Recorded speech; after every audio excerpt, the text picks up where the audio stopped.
Hello and welcome to this video brought to you by the Lowest Art. My name is Manuel Okafo and I hope you guys are doing well. In this video, which is going to be more, it's going to have the feeling of a stream, though it's not live. Basically I just mean to record this as it is and upload it as it is because it's probably going to be a very long stuff. And while working, I just said, oh, let me just record stuff and just talk about random stuff, and of course my technique of retopologizing a character, and I'll be using this tool called Retopomat, which I created. You guys will be seeing how it works and how awesome it is for retopologizing. So basically this is the character I'm working on, the character Gogo from Big Hero 6. So I basically have created the base sculpt, which is not useful for animation or any thing really. So the next step is to retopologize it and have it ready for animation. Okay, so for the retopology process, we'll be using Blender. Blender has decent retopology tools, but the especially for the default ones, you probably have to kind of set things up. And to make my life easier, that's when I created this tool and incorporated all my techniques for retopologizing characters. So basically this add-on is called Retopomat, as I mentioned. Before we do that, remove this material.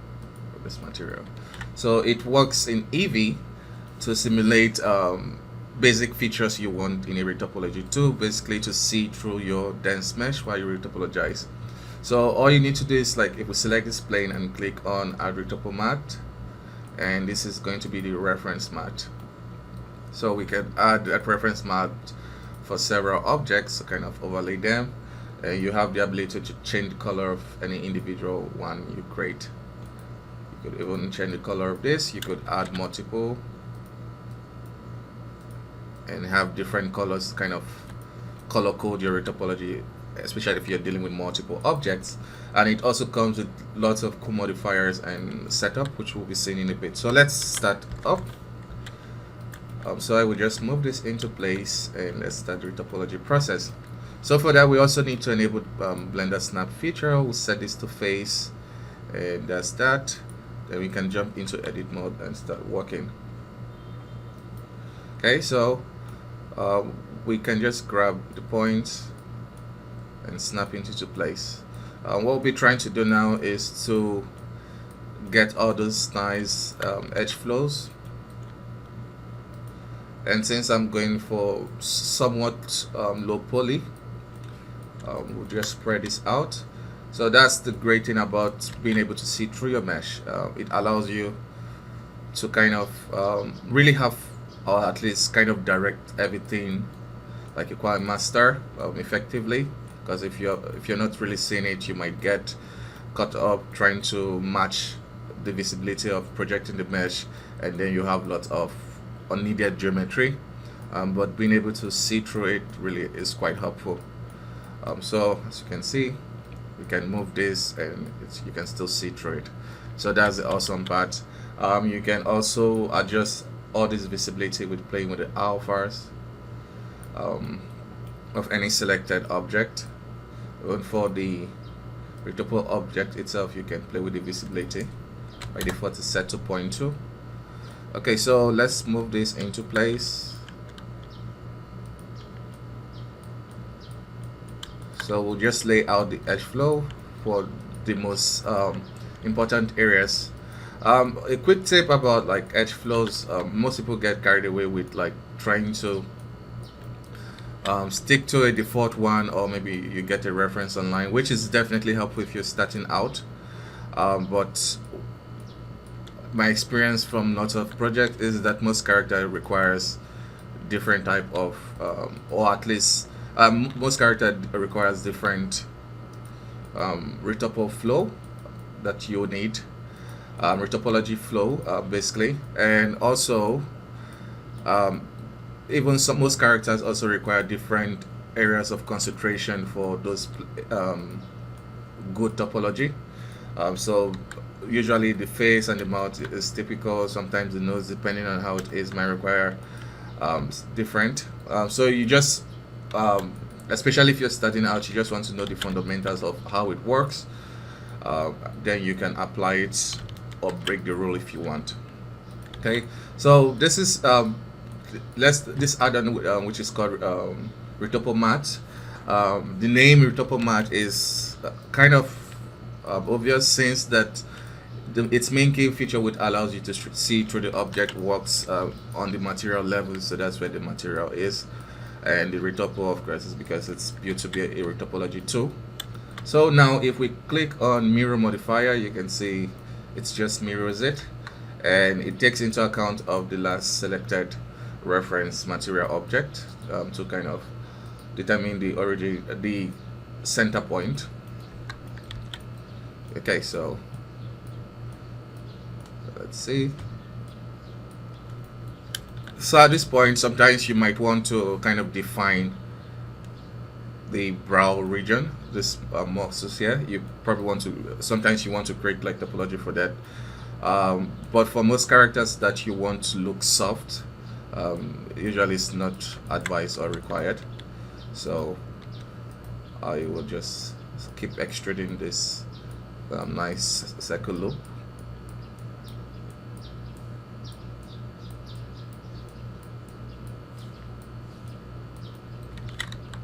Okay, and here we can just close this off, add another edge loop here. Now extrude this upwards. So like I said, mentioned, my goal is to just get an overall shape, and I mentioned, like I mentioned, I also want to keep it a bit low poly. Especially for cartoon characters, you want to keep it as low as possible, depending on what the amount of details you need, because that allows you to really control the shape, because with most stylized characters, the shape is the main selling point basically. So keeping it low kind of allows you to control the shape, especially when you apply subdivision modifier. So back at the retopo material, for stuff like this, if you don't want to see this, you can uncheck this. You can play with the, if I select this, I can play with the kind of alpha to kind of control how much I want to see through it. So while we're at it, let's talk about some of its cool features. So you can increase the wireframe if you want to really see how it's moving. You can increase the vertex size. It has a nice feel to it. It feels very nice and satisfying to just move these points around. Okay, so we'll close that up, and we'll kind of extrude this one too. So this is going to be the mouth. I don't know. As I don't know all the technical anatomic names for most of this stuff, because for the most part I'm kind of self-taught. But yeah, when I started with the whole 3D thing, it was back then when like all this when preaching about topology was kind of quite popular, so I took it seriously and learned about it, and now I can kind of understand why it's needed in certain areas and how to break it. So for stuff like this is quite helpful for creating smile, when the characters smile. A nice way is to understand topology is to probably just video yourself and see how when you make certain expressions, for example, when you blink, you know, typically you're going to be closing the eyes like this. So you want to create a shape that will allow for that, or at least an edge flow that will allow for that. So that's the basic mindset. And for smiling, when you smile, you want to create like a shape that will allow for this kind of motion while maintaining clean deformation, especially with subdivision. Okay, so we'll just move this into place. You can always reduce the wire anytime you want. By the way, this add-on is available. I released it probably last year, I'll just drink. I released it last year, and so I will try to. I'll put a link. You can avail it at the Blender marketplace. It's not a free add-on, but it's not very expensive compared to the other retopology tool. And this requires no kind of learning scope. You can just jump in. It's basically Blender's tool, so you don't need to learn anything new to be able to use this. You can say Retopo material is sponsoring this video. Okay, so this is why, like I mentioned, how helpful to be able to see through it, see through the reference mesh is quite helpful, because if not, you don't have this kind of control to really kind of control how everything is going to look, how kind of the density of your topology. One thing, when I released the add-on, one feedback I got always was, why didn't I focus on like most automatic tools for retopology, which is cool. The project scope of this particular add-on, I wanted to keep it as simple as possible, because whenever I am alone, one thing I enjoy doing apart from making 3D art is kind of figuring out problems. So back then I had a problem. I did retopology a lot, and I had to do some repetitive tasks. So I just basically hired a developer, showed him those repetitive tasks I usually do, and created a tool out of it and polished it a bit. It was quite helpful with some cool, a more programmer way to go about things, which was cool to see. Yeah, so let's see. So we want an edge loop here, so we probably need to create that. Let's see.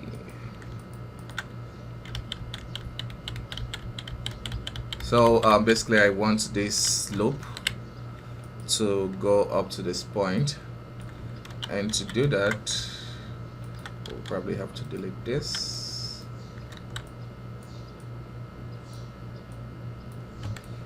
And delete this. Okay. So we can get that final loop in. So like I mentioned, you could get away with not really focusing on all of this, but you learn the route to know how to break it well. So this is a very nice example of that. Okay, so let's get back what we lost. So we'll create the nice loop for the nose area back.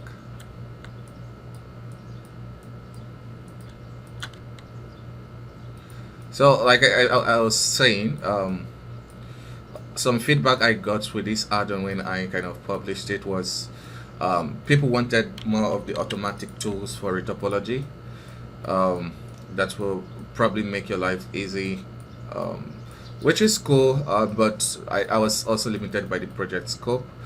But in my experience, the more control you have over your workflow, the more, I don't know, fulfilled you feel, or the more better it turns out the artwork turns out, in my opinion. Of course, there are other cool tools that kind of speed up the process, like Polystrip, and there's this one-click solution, which is maybe something I'll think about in the future. But my point is, like, automatic retopologizing is, I think we're far from getting to a point where it might solve most problems. I think a good solution that I enjoyed, that is not like the automatic one, is using something like 4D wrap, if I'm not mispronouncing that. Basically, it allows you to get a clean mesh and reproject a detailed reproject details which you have created. So that's a very cool software. So I think maybe that's where we'll be leaning. That will be a more successful approach compared to like just clicking a button and everything is going to appear and look great. And yeah, but overall, I just think having a strong retopology skill is very important for any character artist, or at least an artist that is an artist that is into creating animation. Okay, so we're almost done here. So I'm gonna select this and Shift H to hide everything, but I think we need something like this. Okay, perfect. So extrude this downwards. Let's try to maintain this the sharpness of the edge. So one cool feature that this comes with is, like, if I select all of this and do a quick shrink wrap, depending if it's not kind of aligned well, it will make no difference. You will see a big difference, but I already use the snap to kind of align it. So let's say I add a couple of edge loops here. If I select them and do a quick shrink wrap, it does the job for you to align it with the mesh. And it's quite powerful compared to the Blender's default, or at least setting up the quick shrink wrap, because you can apply quick shrink wrap without having to be stuck with it, because usually if you're using the shrink wrap, you have to go out of object mode, you have to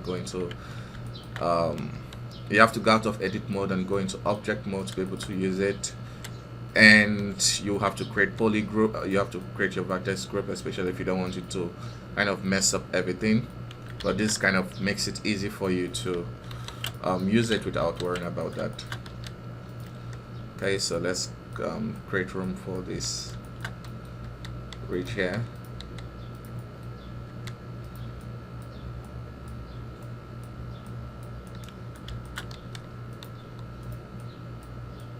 Like usually when I'm retopologizing a full character, after I get the face, it's like just practically done for me. Basically done with the retopology. So, because the rest is easier, I'm just using some shrink wrapping tool. Can be easier. It's quite easy to achieve. At this point, I wouldn't care much about like getting like nice edge flow here, because I know it would make little or no difference for most part. I mean, if you arrange it well, you usually get away with it. But I've gotten the main kind of edge loop which I needed.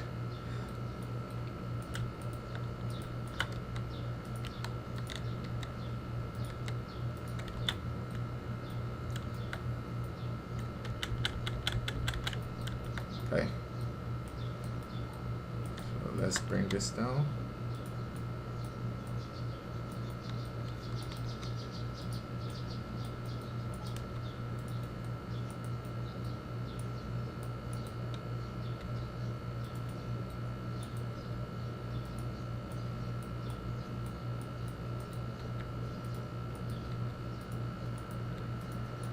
So you want to look at topology like a Lego brick process, but of course you want to understand the fundamentals of topology, the whole topology topic, before you start even playing games with it.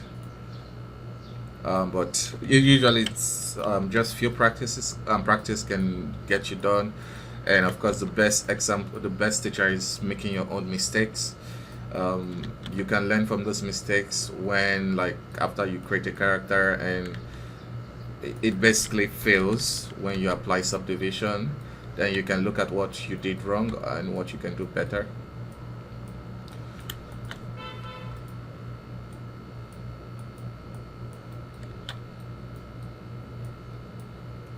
So trying to close this off.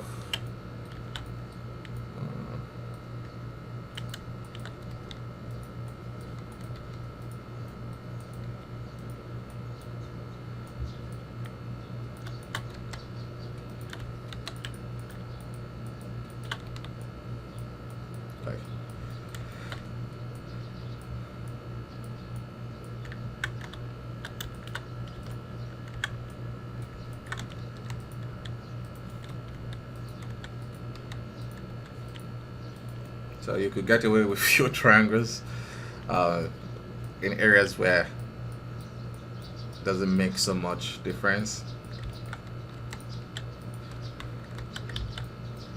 Okay, let's see what we have so far. It's not looking bad. So let's close this all off.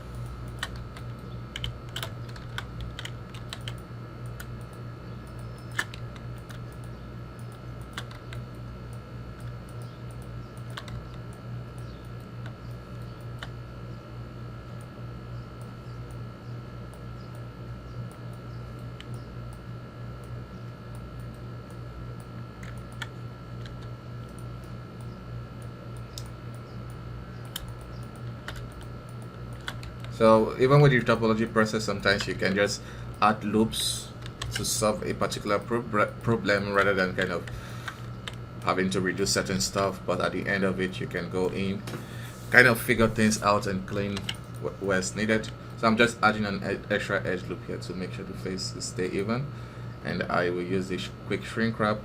So this, as I mentioned, is quite powerful than the default Blender shrink wrap, because this actually tries to maintain the shape and kind of your topology flow.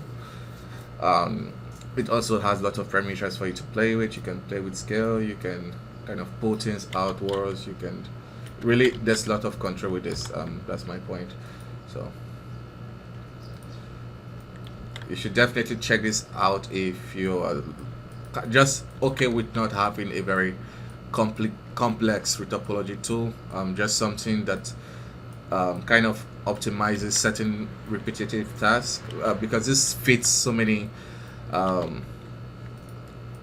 brute force retopology process, where you have to do it by yourself while offering you certain helpful tools.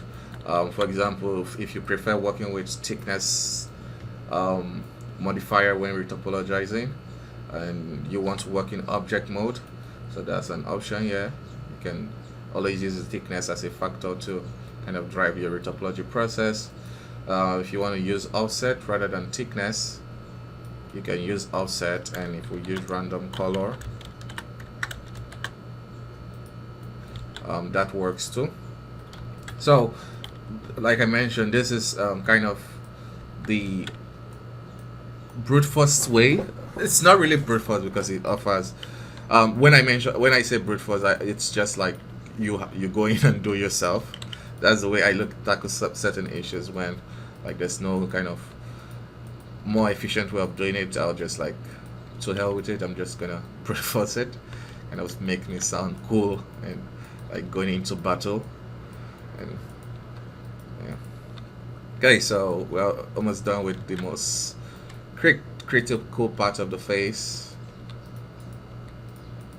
And also, one thing I always wanted to do with topology was not to be limited by the technical aspect of the topology process, because some methods can allow you to just be stuck with that, so it makes you spend so much time sculpting, trying to refine certain shape or kind of maintaining certain look. The approach I usually enjoy is where the retopology process can also serve as a modeling process sometimes. And if you're using like a shrink wrap system where it doesn't allow you to extrude anything from the more than what you have as a reference surface, then it's just probably mostly technical, so you have to have everything figured out. But this particular tool, since I built it around my own workflow, allows you to kind of model as you retopologize. So I could go in, extrude stuff with the shrink wrap. I could even extrude it outwards, and let's say I want to shrink wrap every other thing. I can select what I don't want to shrink wrap, invert it, and shrink wrap it. So it's going to shrink wrap everything but what's not selected. So that's just one cool thing. Even though I don't make spaceship, I always because one cool way of actually creating like hard surface modeling is to kind of sculpt a high res version, and then you can retopologize it, and modeling is a big part of it. So that's how I usually compare, or at least that's the type of control I want to have when I retopologize, just to be able to kind of have fun with the process and not worry about in a particular not to kind of get stuck in a particular workflow. So it's like I'll use the strength of box modeling, of traditional modeling, and kind of have a rough output from ZBrush, and then when I come to Blender, I can worry about kind of having sharp, clean edges, and all those cool stuff. Okay, so I'm kind of looking at the loops. Probably conclude this here.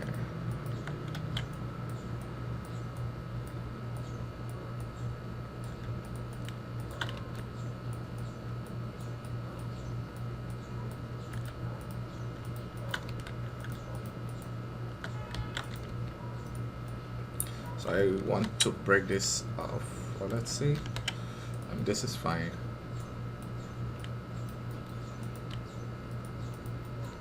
So, and then we can start making room for the ears. So with faces, most times you just go the most used kind of edge flow is this circular one. So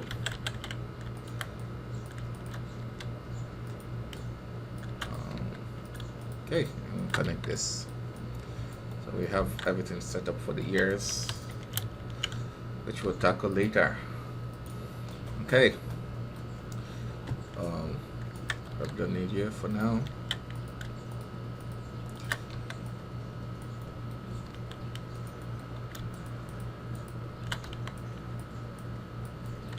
Okay, now I can just close this off.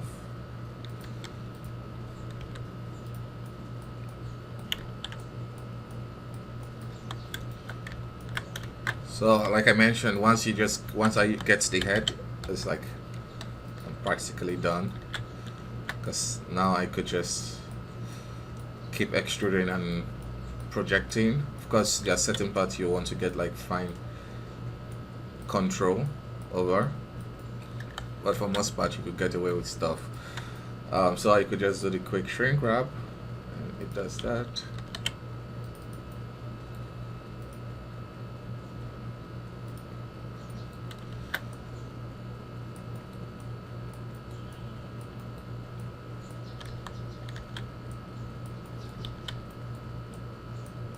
So this quick shrink wrap is also cool for like making hand straps.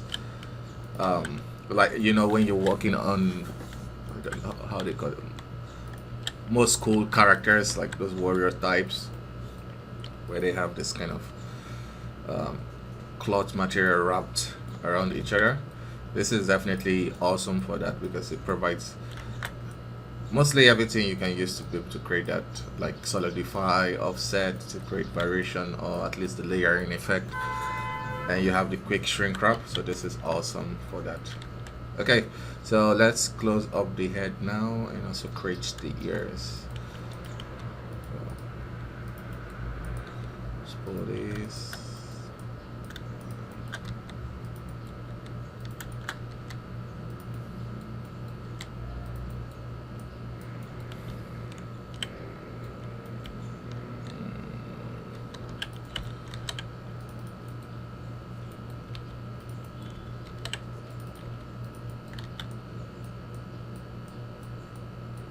Okay, we might need one more edge loop here.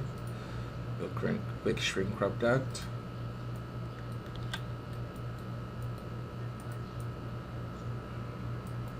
So another cool tip is like when you because if you could keep adding lots of edge loop, especially to kind of fit with the points on the face area, which usually is more dense than the skull area. You could get away with lots of triangles at this point, because you'll be, for most part, especially for female characters, you'll be covering it with hairs already, so there's no need for you to kind of add more unnecessary geometry there. So you want to, of course, move this high enough so it will not affect the forehead deformation. This is more of like an optimization purpose, so we can add another edge loop here.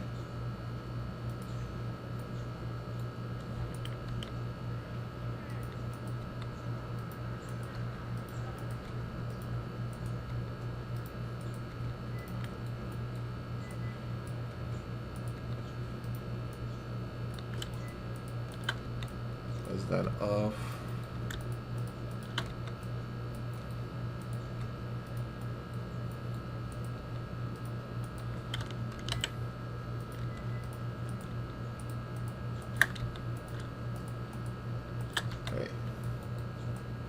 Almost done now. I know this will just be just kind of long, annoying videos, which These days I tend not to watch so much. Like I think the only 1 hour like 3D related content I watch these days is like the Pablo show, Blender Today. And of lately I've not been watching it so much because not so much updates. Kind of anticipating the update about the hair system coming. That's these days that's what I'm just looking forward to. I mean, the new hair system. Hopefully, it's going to look at a function more like XGen. Um, Especially, I mean, not the crashing part because XGen crashes a lot, but the fact that you could add multiple hair modifiers, I think that's what Blender system lacks most of all, because Blender grooming tool, as much as it would need some extra features like selection, to be able to store selection. It can that will help kind of reduce the need for lots of hair layers, so that you can groom your hair with different selections. So you could selection A, like the Vertex Group that you can see with object modes, that allows you to like hide the selected object and you can reselect it later. I think that's one feature that Blender grooming tool can use. But apart from that, it's a pretty decent tool, and you can achieve lots of effect for the kind of modifier aspect of the hair system, which is basically like the children generation. It can definitely do with having multiple modifiers feature, whereby you can, like if you add like a clump, you can create a clump within a clump, stuff like that. So another cool feature is to flip the normal. So this comes out a lot, especially since you'll be working with the plane in the retopology process. Being able to just, I mean, you could do it as a Blender feature, but just one button stuff saves you a lot of time. Okay, so just creating the ears.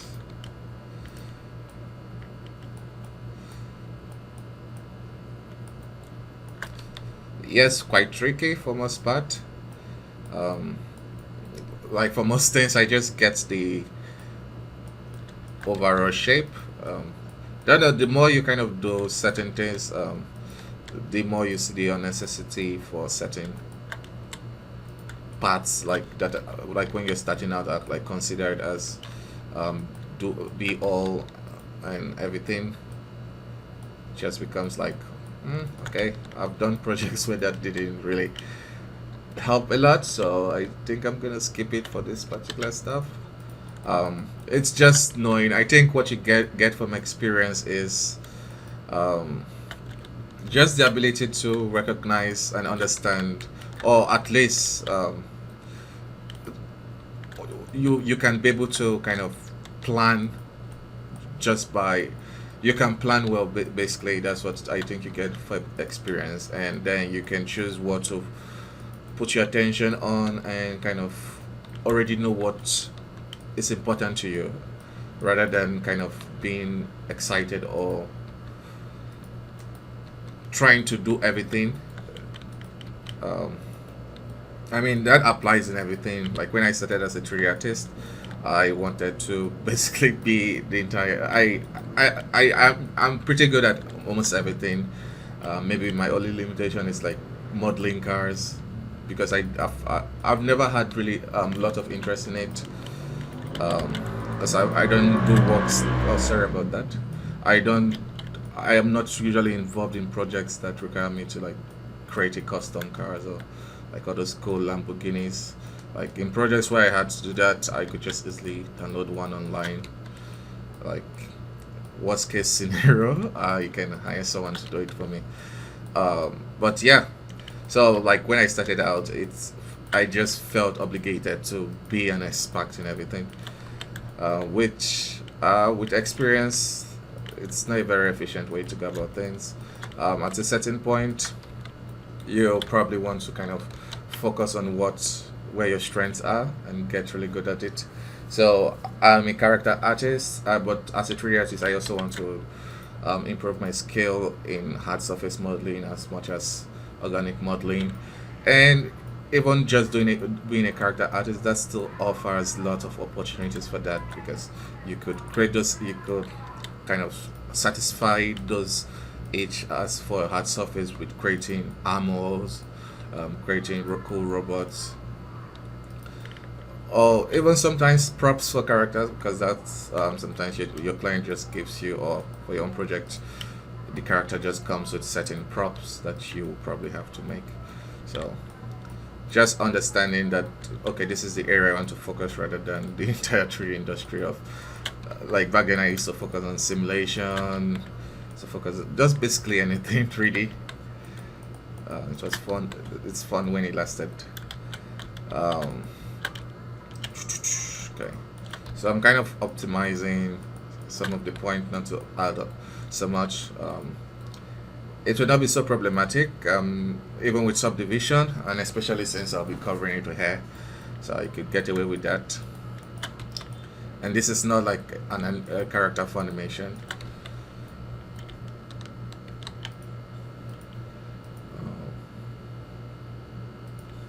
Then you might be asking, why are you retopologizing it? I don't know.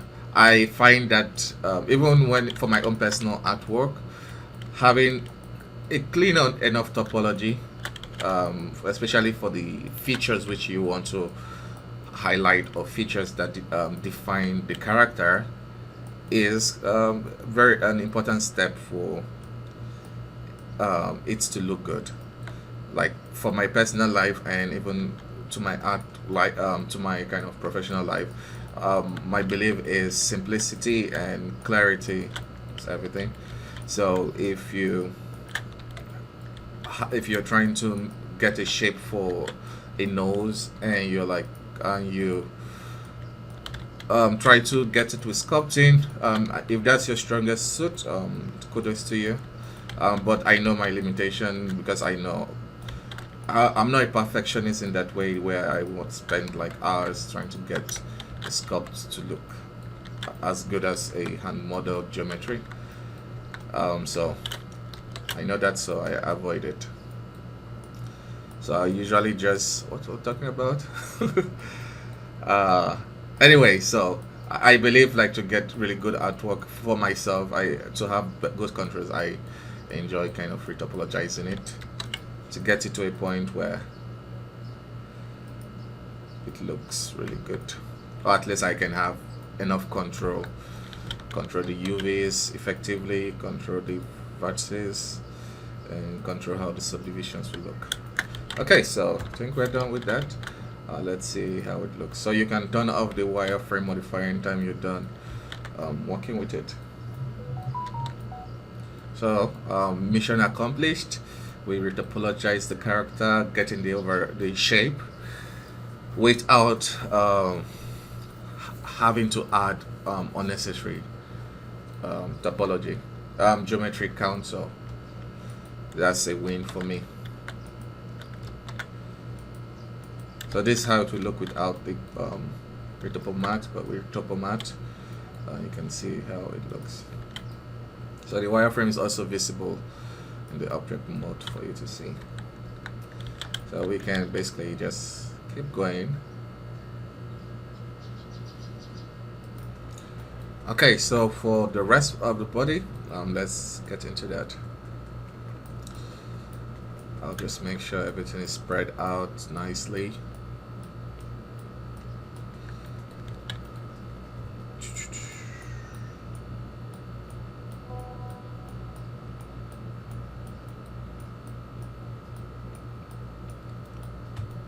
I'll just spread this out.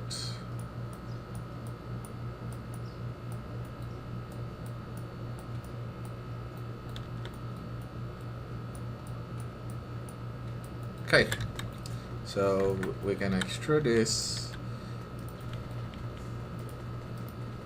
apply the quick shrink wrap, get what we want.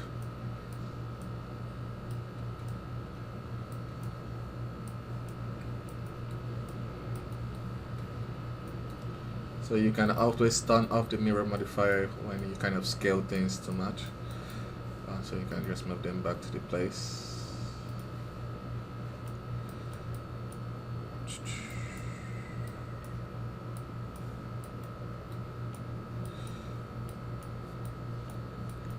So I could like go in and like model the collarbone, but especially since it be covered with a cloth and this is not meant for a big project, so I will skip that. I need to extrude this to make room for the shoulder deformation, and I've created like a nice edge flow here.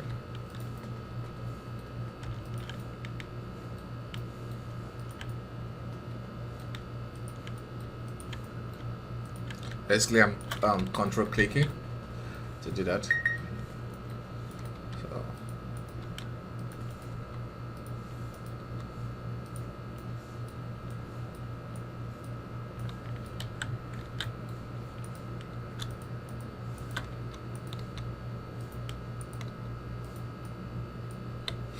okay, so we're almost there.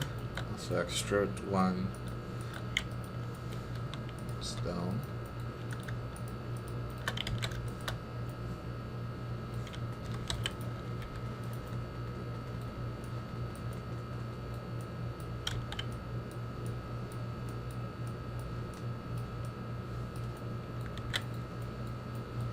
So for the breast area, so we need to make provisions for that.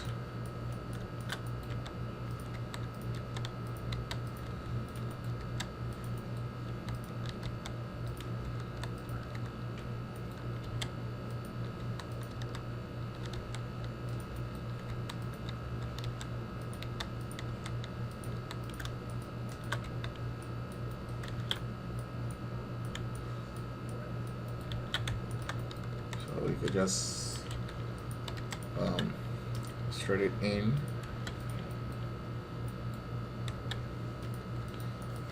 To make sure everything is kind of attached to it, so looks good.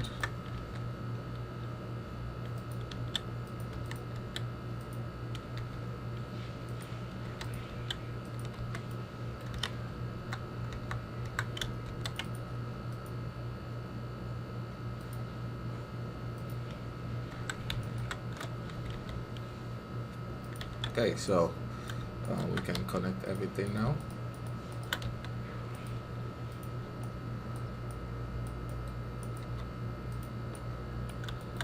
So I will not be respecting any kind of bone structure or kind of the anatomy for this retopology. Basically, if I need to create any specific or at least make any anatomy form, I can do that with the high-res sculpt or project the details back later. But for this instant, there's no negotiation with the anatomy.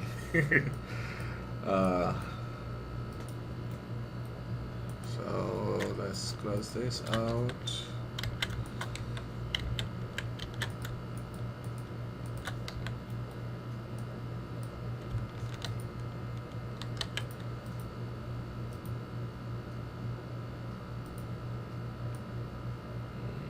Okay, so we can join this like this.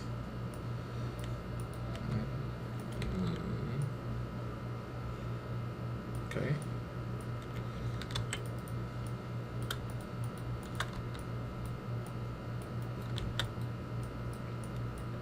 So I'll just adjust since I've added another edge loop. Make things evenly spread out.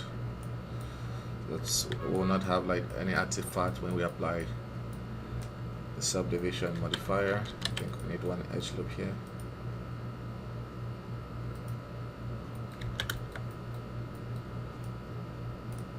Okay, so that's that. Can delete this for now because it's bringing nothing to the table.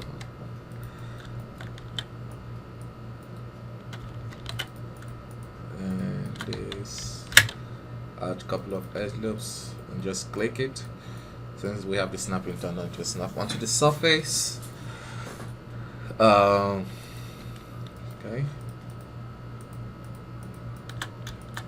fill this out. Let's see how this is doing. So spread this out a bit because it seems they're too clustered here.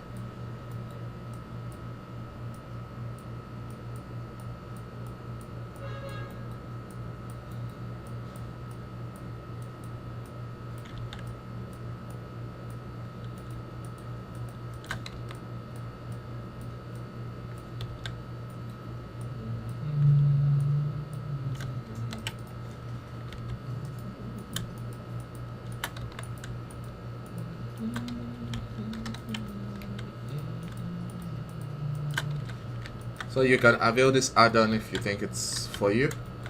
Down in the description, the add-on link will be there.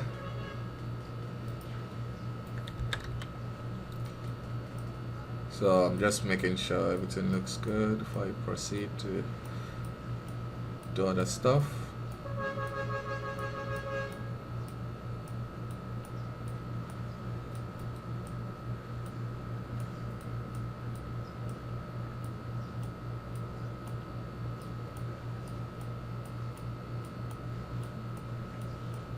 Kind of spreading it out. Okay, let's see how it's looking for now.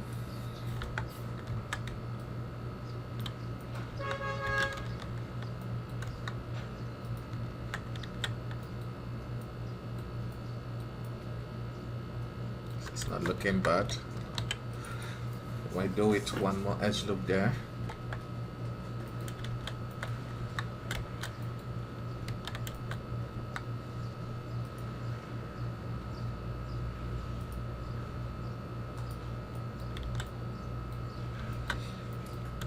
Okay, so for the body, it's as easy as extruding downwards. So we scale it so it's right. While at it, I'm just going to adjust this for now. Probably we need to add one more. Let's see how distributed this is. Okay, so we can extrude this downwards. So I have my snapping turned off, so it doesn't have to be perfect, but at least let it be aligned. Great. Okay, so we can just select them, quick shrink wrap. So it does the job for us. So add an edge loop here, add two, so you can select all of them again. Do we need couples here?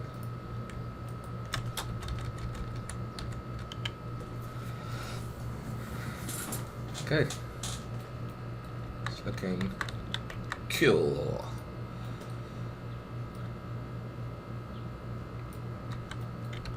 So we'll do the same thing for the hand and even the fingers. And basically, the entire process now is just kind of extruding, spreading, and dismantling. Okay, check my phone a bit. Okay, so for this we can extrude, rotate. I would do the vertex mesh. I'm looking for, what is that? For the spatial key menu, I want, oh no, I am looking for the circle. Kind of makes everything nice. So now I just need to extrude this. I mean, even without this add-on, you can probably do most of these things, but yeah, you have to click a lot, and that's what I was trying to avoid too. Okay, so check the add-on out. It's also helping to support this channel. Yeah, since they're the sponsor of this video, or at least I'm sponsoring myself. Okay, so like we did earlier, quick shrink wrap. Like you see, it does a pretty good job. So for you guys asking, or at least for those that ask, like, why don't you do the automatic retopology or this cool stuff? I mean, this is our version of that. It's not AI, but it does the job. Okay, so for this should be straightforward. This kind of creates the loop around it. I'm just going to brute force it because the gap there is not big enough for convenience.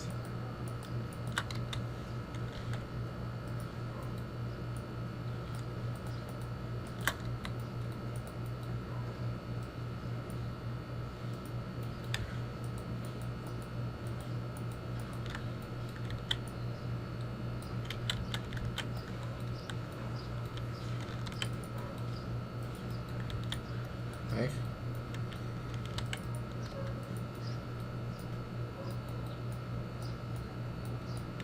Sometimes, like this is a nice example of like approaching problem. Like it could have taken us a long time to kind of figure out how to like make it go, but you could also just ignore your problem, try to fix or at least get what shapes are possible for you to get, and then most times those fixes you do actually help you solve your problem. Okay.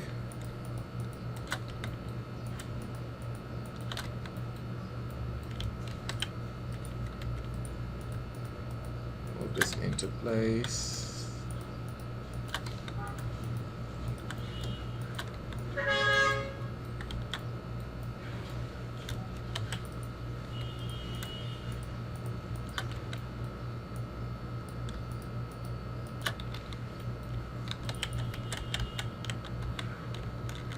Okay.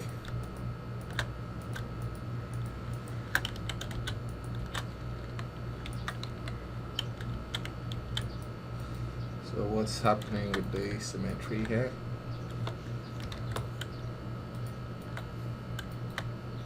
So usually you want to fix it from time to time, just move it up towards the x-axis to tighten it up slightly.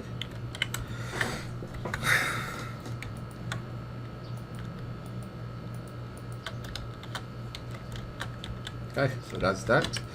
Add some edge loops there to kind of bring out some of its features, and that should be it.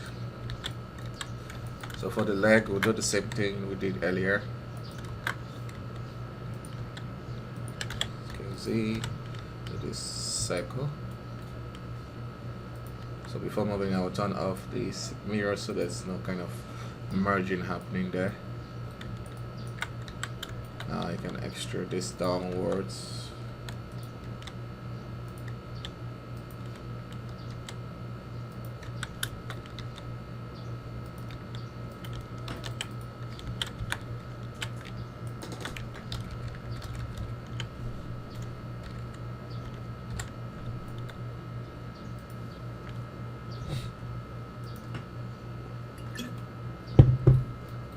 Okay. So we need to kind of fix this flow a bit.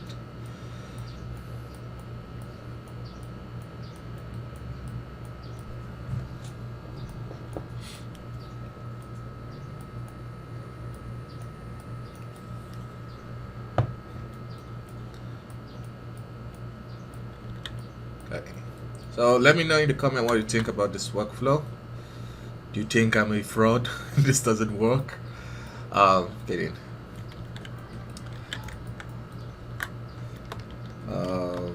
Where's my move tool?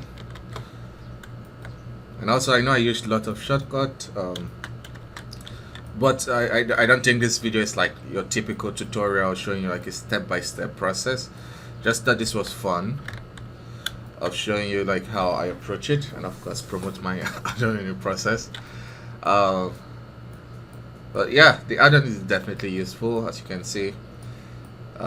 It was a project with I mean, I've created other products before, like Pupa. That was my very first one, But for this, I was like, um, even though no one gets it, it's just an expensive tool which I created for myself. Um, but yeah, it's very useful, and I stand by it because I use it literally in every project that requires me to kind of create my own asset, and that requires retopology. So you should give it a try. Don't expect it to be a one-click fix, because that's not what this was intended for. This was intended to kind of speed up certain things that you have to do repetitively. And if you're into the brute force gang of retopologizing it yourself, and you have some of your workflow, I think this is definitely going to fit into those criteria of, if you prefer the thickness, if you prefer using displacement modifier, this kind of fits all. I'm just going to reduce some of this because it seems a lot. Okay, so the next is for us to create the proxy foot. So for that, I'll model it myself rather than just kind of extracting stuff. So pull this backwards, kind of envelope it around what's happening here.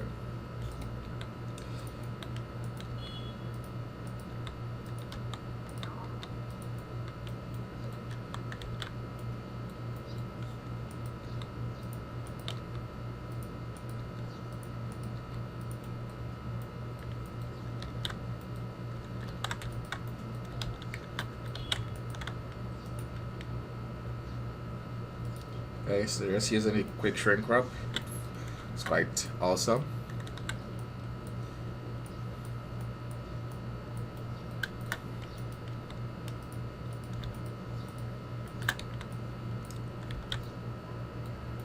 Okay, now we can extrude this.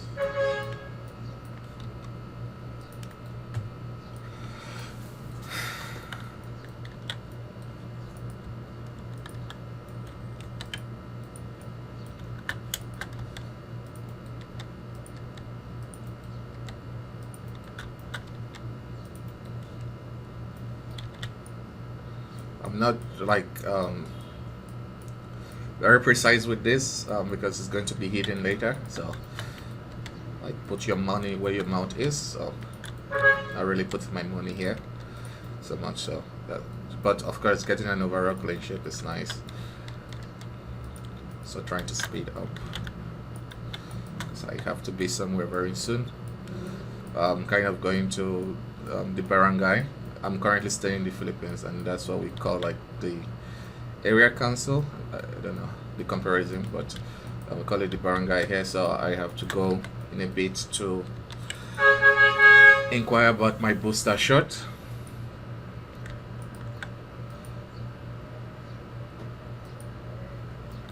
Okay, so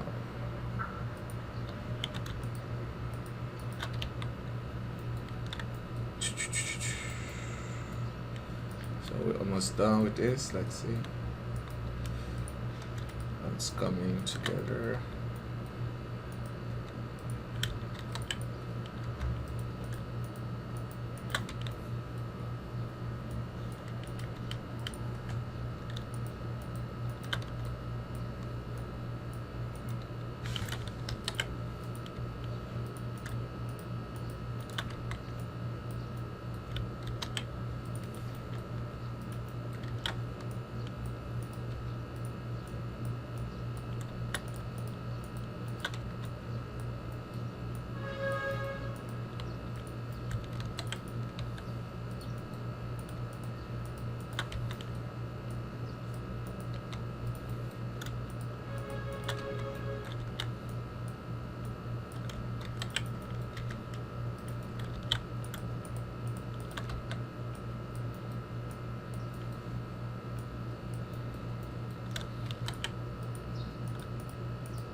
So that's done with this now.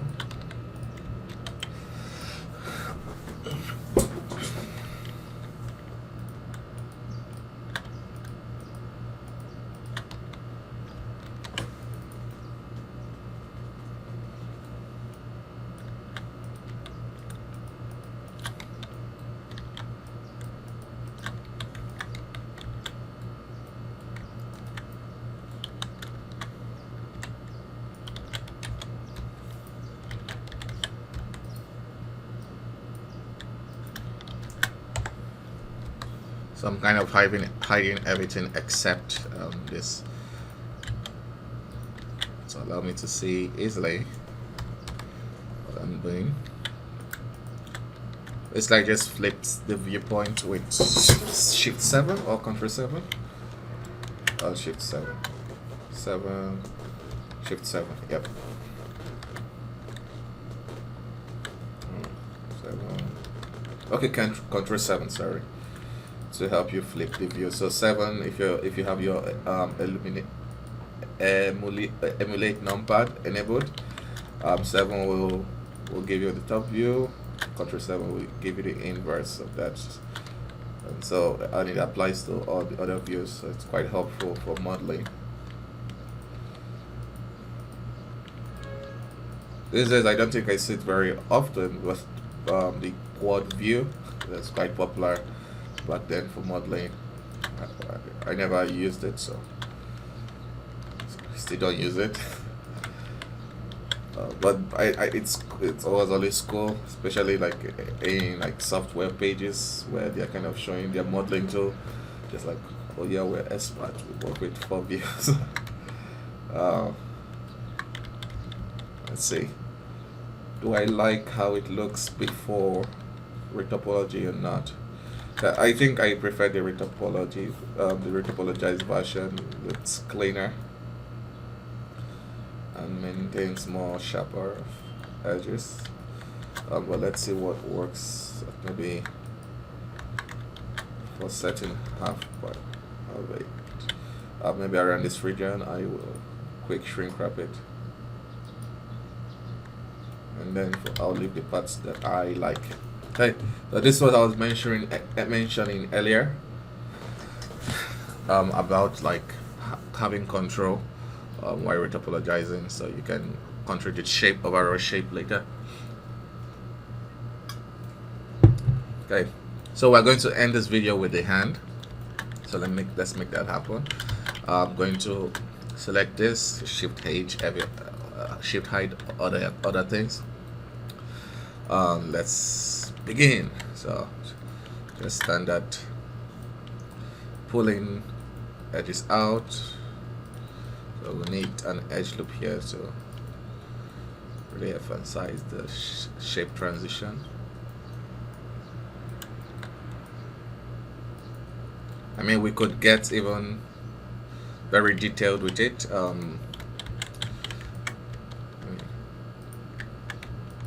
Since we're going for this particular simple look,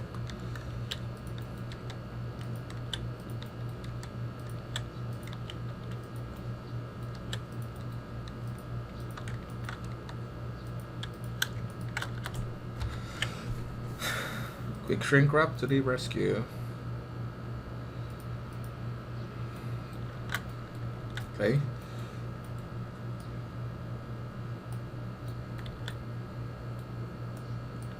And now for filling this up, we can create a nice cylinder or probably a cube. Apply a nice retopology material, put a nice different orangey color, introduce the wireframe. Okay, I'll remove this for now. So I want to make a nice finger shape, and then we'll transfer all the details onto the hand. So let me look at my reference, which you guys will be able to see. What is that?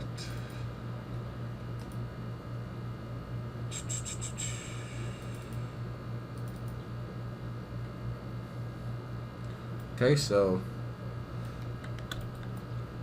kind of like have a square effect where here it's a bit sharper than, and then it has a nice transition over here. Okay, so this is basically what we use as a projection tool for the hand. So add one more here and go ahead and apply this.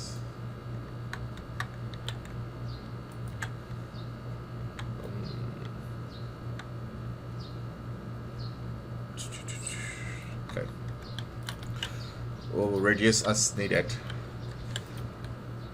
So I'll just move this into place, I'll duplicate it.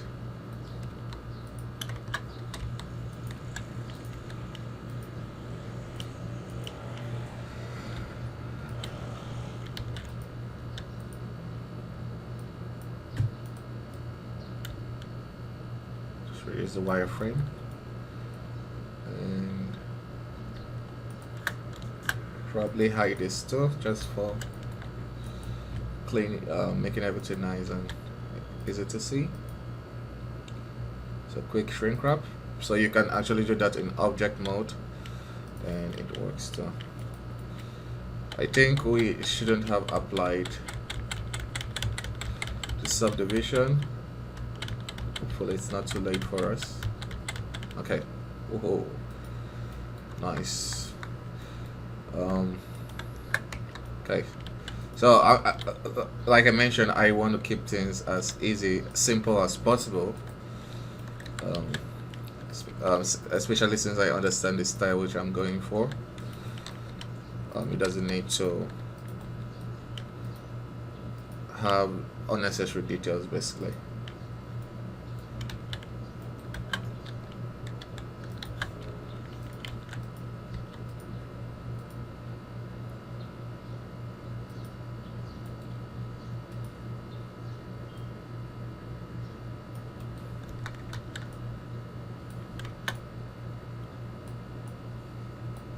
Okay, so I'll use this as a gauge to kind of see where I will be needing like extra topology and stuff like that.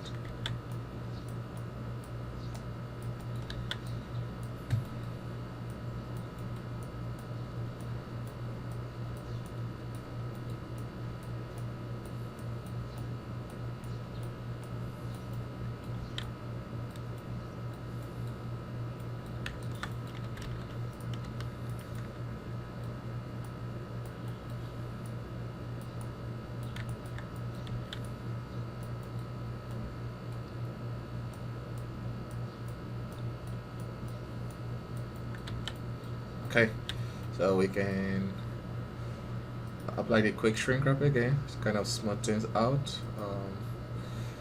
Not the effect I was going for, but okay. So I'm going to duplicate this and just scale it out slightly. Apply the effect. Now we can just move things in place manually.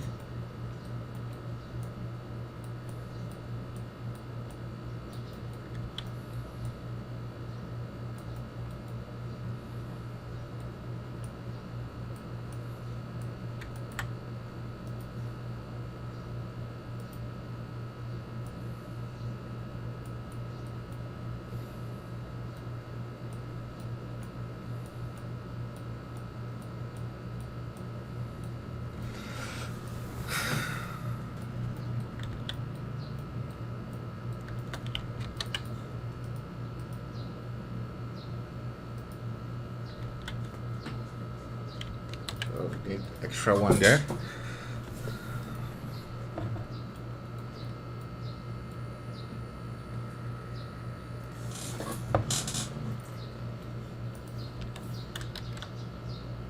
So make sure you have this turned up before moving anything.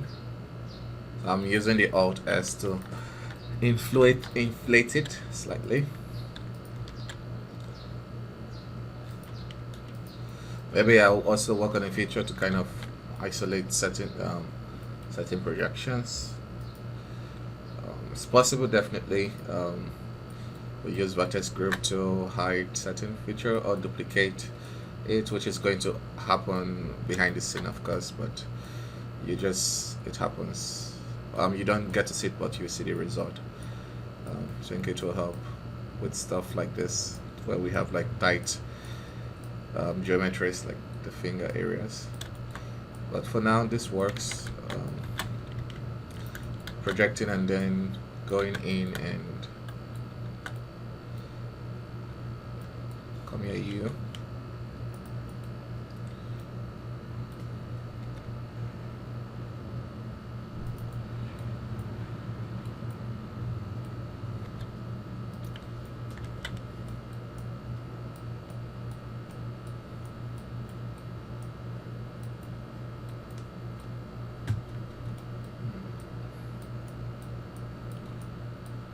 Okay, so second to the last finger now.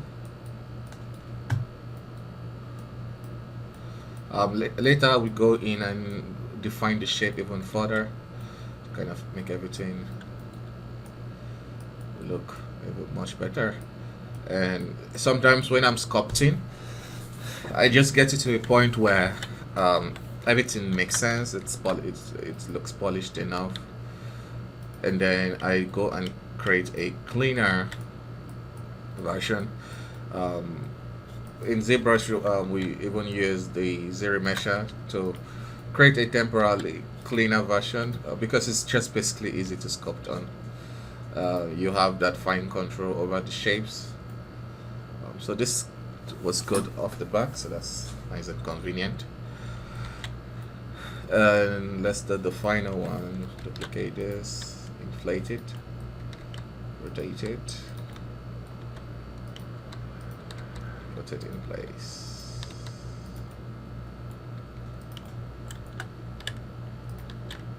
Deflate it, scale it slightly, so it's just matching it close enough so you can just apply your quick shrink wrap. And now all we need to do is just to kind of fill this up, and then we have our hand. I'm going to reduce the wire slightly and increase the point.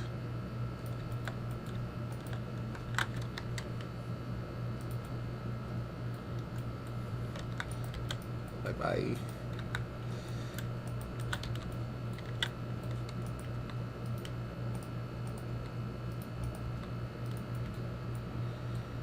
Okay, so we need to get in here. So for that, I'm going to hide that the reference mesh so it doesn't obstruct us.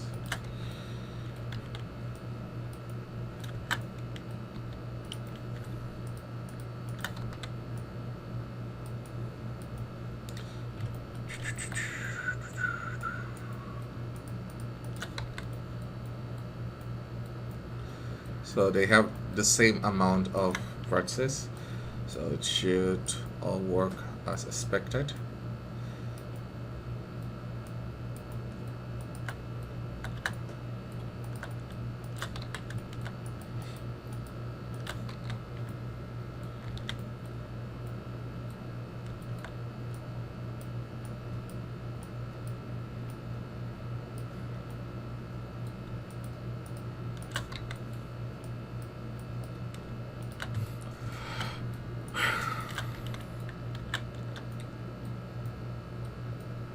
Okay, so we can bring back the reference mesh.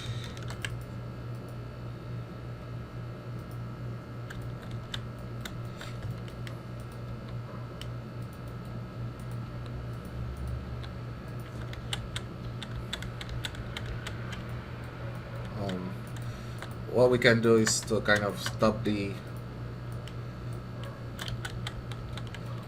overall topology flow to a point where okay, well, we can do that later. I wanted to kind of limit the edge flow so that we can optimize the hand as we move, but it's fine.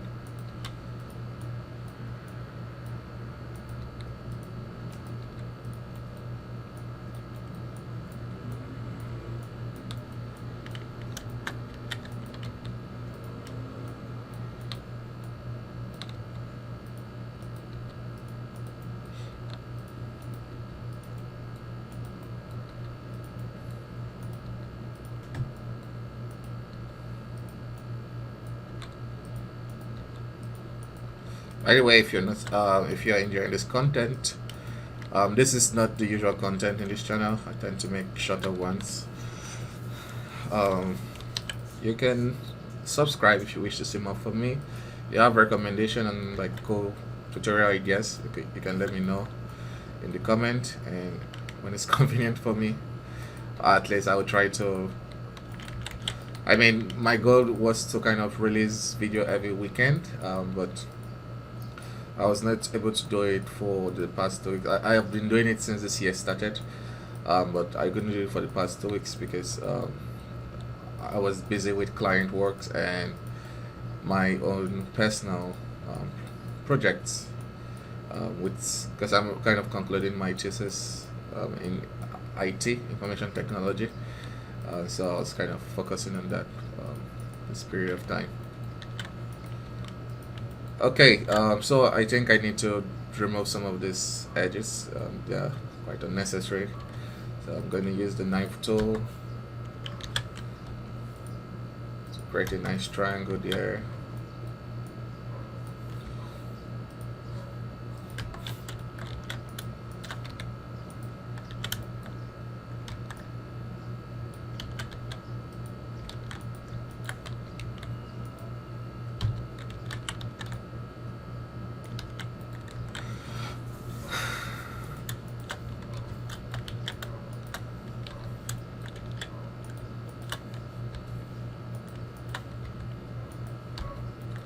Okay, so now I can do stuff like this. Just optimize it. It's like lots of points with no real use.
Just trying to optimize this a bit before I proceed to the rest of the hands.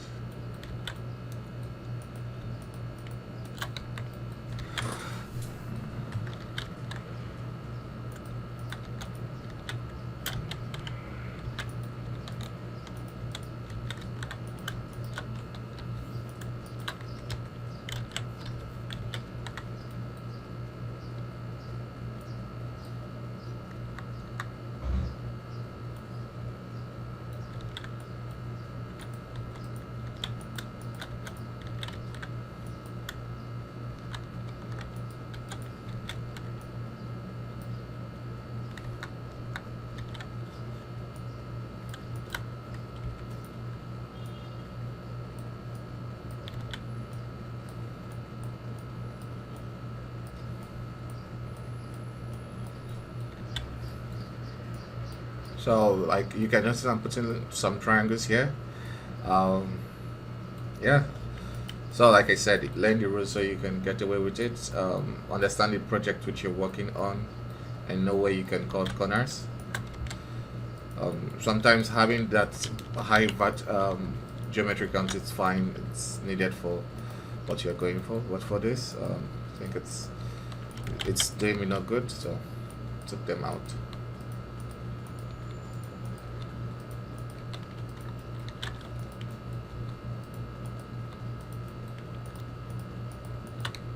So if you're thinking, okay, where will I start to learn, or how should I approach learning this? So just learn the fundamentals.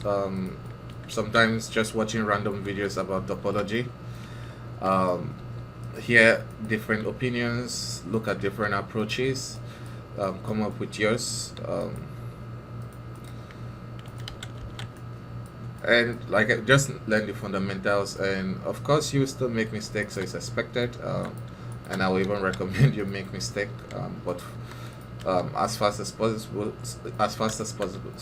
so in your next character you want to just try to retopologize it yourself, and with the little information you have, go ahead and do it. And then when you make the mistake, you can just slowly learn what not to do next time, when because you will see the result that your mistake cost you. I mean, this is not like life advice per se, because of course there's certain mistakes and like that are crazy, but like for 3D, it's not life or death, so just have fun with it.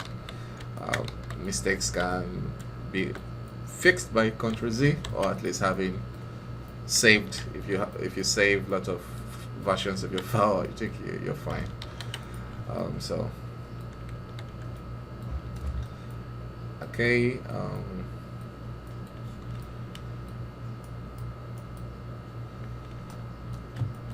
let's fill this up now.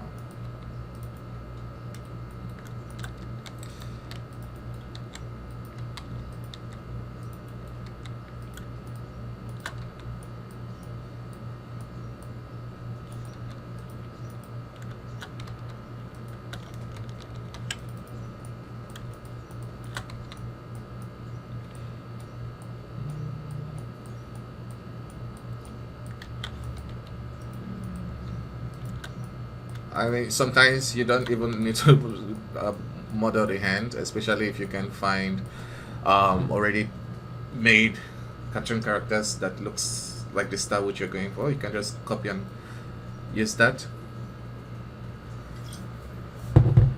as your own hand. So yeah, there are a lot of options these days that you might get stuck just wondering what should I do. Just go for the easiest approach, honestly, for most part of it. Like I said, this is not life or death, it's just the end product is what matters. Like, can the character you create tell the story which you want effectively? And that's where like the technical aspect is cool, because you don't want to have a character that is quite distracting because it's not deforming well. So those are cool, but overall, as long as you can end up with a nice character that deforms well, all the other stuff is just secondary. The goal is to be able to tell a nice story with what you've created. So I'm definitely in a rut here. At this point, I'm just going to figure this out as like a maze.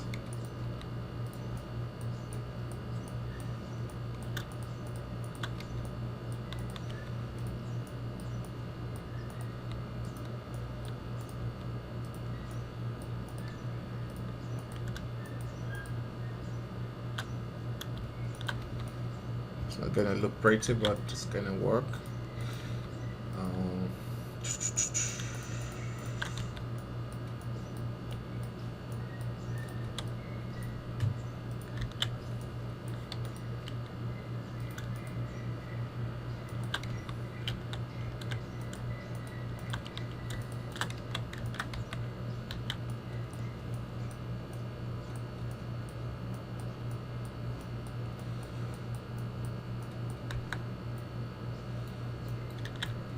Yeah.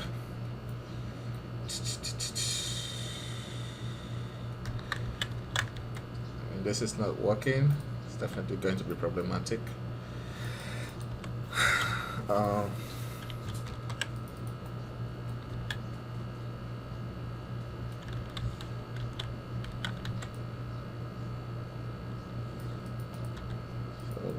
So Sometimes you just have to do this. I was kind of experimenting with getting a certain flow. Yeah, but it failed woefully. I'm just deleting that and going for a more simple approach.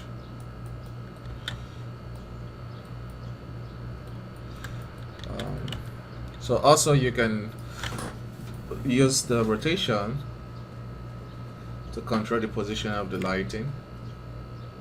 So if you want to see more clearly. So just like we did here, I'm going to optimize this point.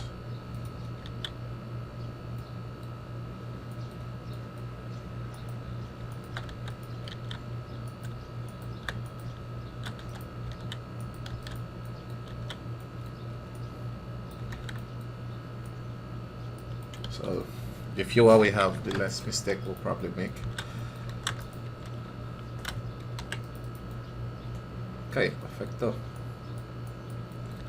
So now we can fill it up and get a more desirable result with less problem compared to the previous one.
Okay, so I'm going to do now is just quick fix, just extrude all of this to create a nice loop. Make this circular, a crane grab. I don't have to deal with all of this. Okay.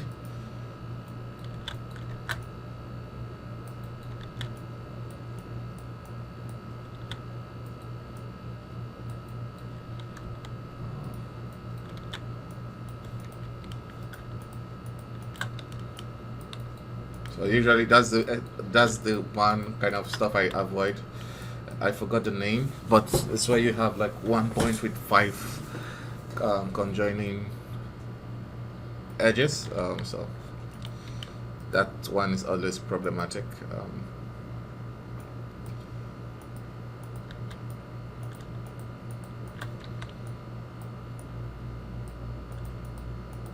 Okay, so much better.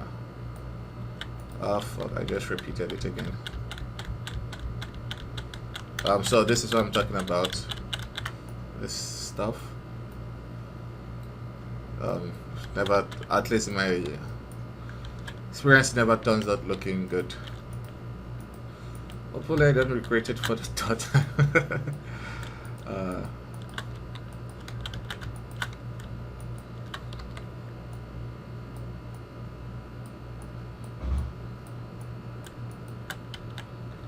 I think we're heading there.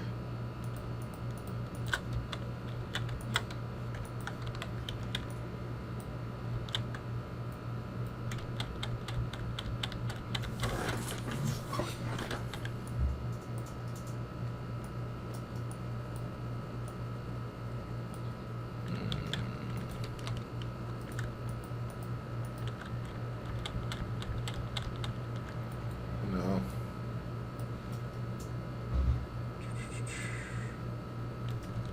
Okay, so take stuff out and add this.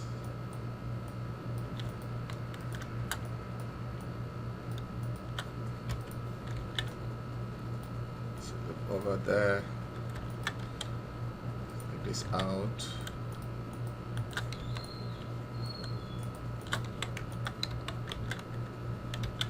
The hell?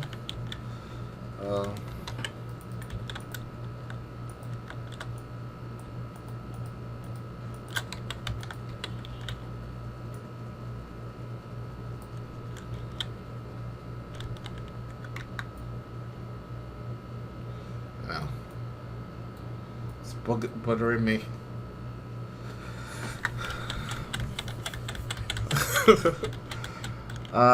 Maybe I'm just paying attention to it so much.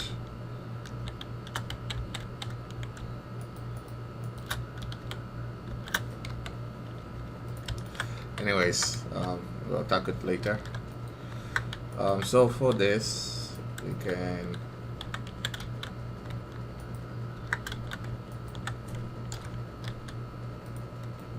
delete all of this and move it upward slightly. And you can just join them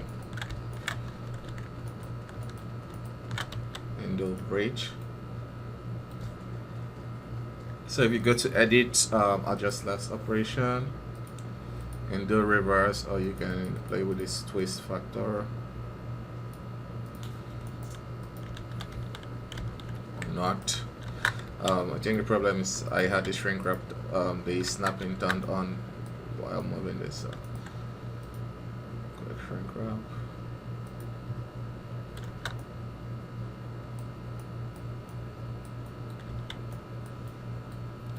So if you're still watching at this point, wow, nice job. So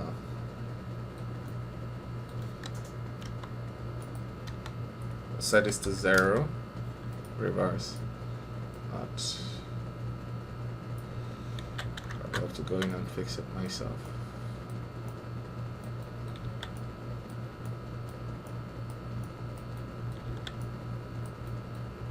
Fine, I'll do it myself.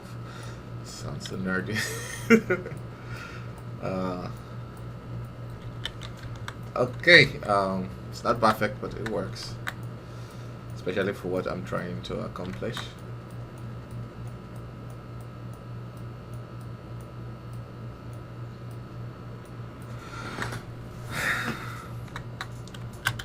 Another stuff we could look at is kind of creating this nice flow of the arm. It's not really necessary, I don't know. I guess that would be cool if I do it.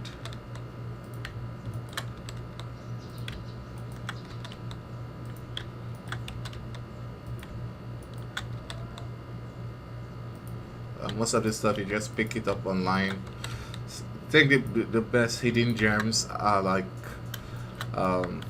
live streams actually, because with tutorial most things are kind of pre-planned, but like when a CG artist is creating characters in live stream, because no matter how advanced the artist is, like every new project comes with its own hurdle, and it's usually fun when they figure it out, because in that figuring out process they kind of use lots of their tool sets, those unconscious tool sets which they have developed to solve certain problems, and because of that problem, that unplanned problem, that they may kind of use it and talk about it, and you just learn something that they probably never thought about sharing ever.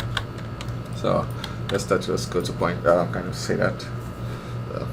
If you're looking for nice cool hidden gems of just random cool tricks that will probably help you, or from like any artist that you kind of admire, if they ever have a live stream, you should definitely check it out.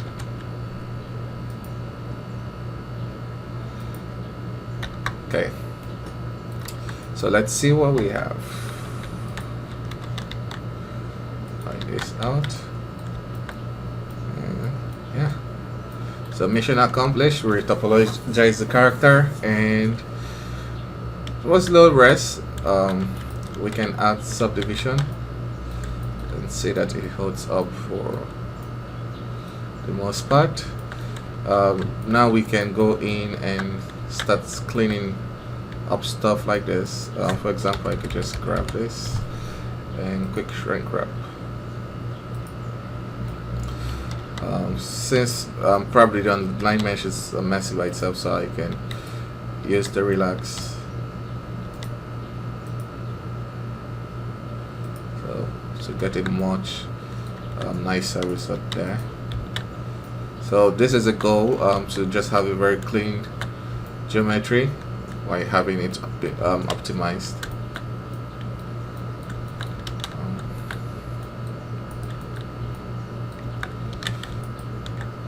I think there's one time I did retopology tutorial and someone asked that, oh, you retopologized it, why the hell are you adding subdivisions?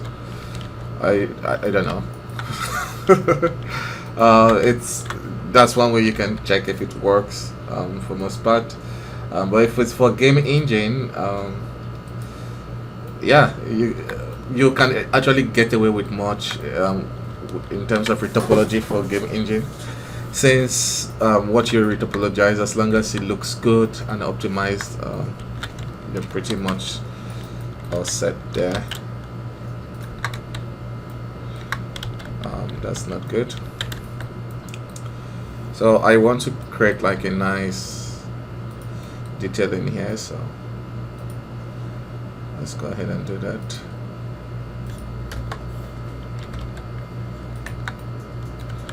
Just getting this nice sharp edge.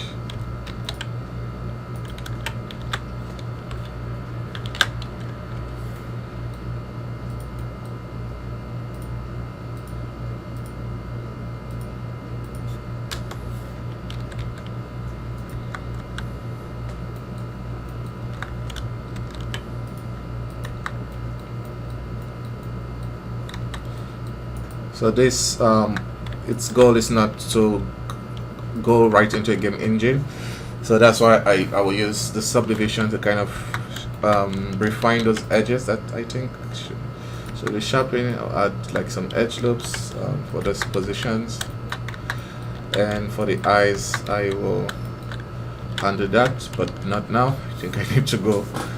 I have an appointment, so I need to get ready and be there. So that'll be it for this long offline live stream. So you guys will be getting this. I'll try to upload it while I prepare. There's no need for that. So you can see the final result. I think this was a success. We'll go ahead and do some more refinement to all of this, but quite happy with how it's looking. So that'll be it for this video. Bye bye for now. See you next time.